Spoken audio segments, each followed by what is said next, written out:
অবশ্যই সংখ্যা আছে, সেই বিষয়টা তো সংখ্যা থাকবে।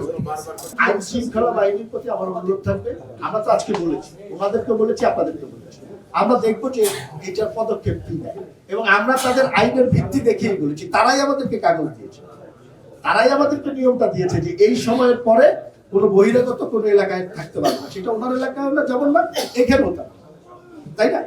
তো সেই জায়গাটা সেই কাগজের আইনের ভিত্তিতেই তো আমি কথাটা বলছি, অন্যথায় তো আমি বলতাম, তাই না? এবং কথাটার সত্যতা আপনারা জেনে দেখবেন।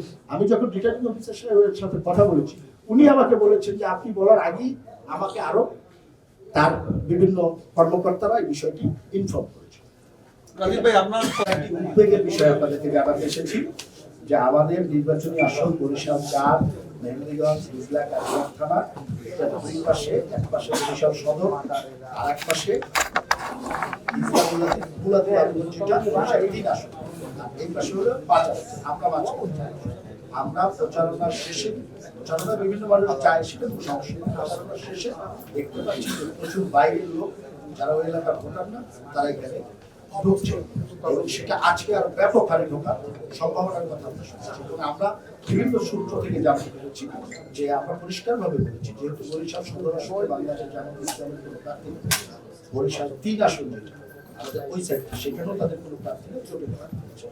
এখানে যারা নেতাকর্মী আছে তার সঙ্গে কিছু সন্ত্রাসীরা এই এলাকায় ঢুকে একটি বিশৃঙ্খলা সৃষ্টি করতে পারে বলে আমাদের কাছে তথ্য এসেছে। অবশ্যই সংখ্যা আছে, সেই বিষয়টা তো সংখ্যা থাকবে। সেই জায়গাটিতে আমরা রিটার্নিং অফিসারের কাছে আমাদের উদ্বেগের কথা জানিয়েছি।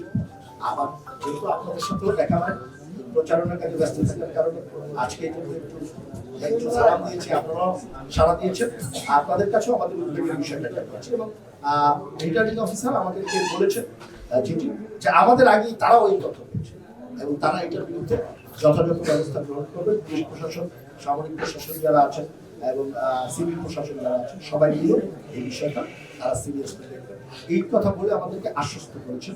আমরা আশ্বস্ত হতে চাই, কিন্তু আমরা অবজার্ভ করবো সে বিষয়টা কি অ্যাকশন নেয়।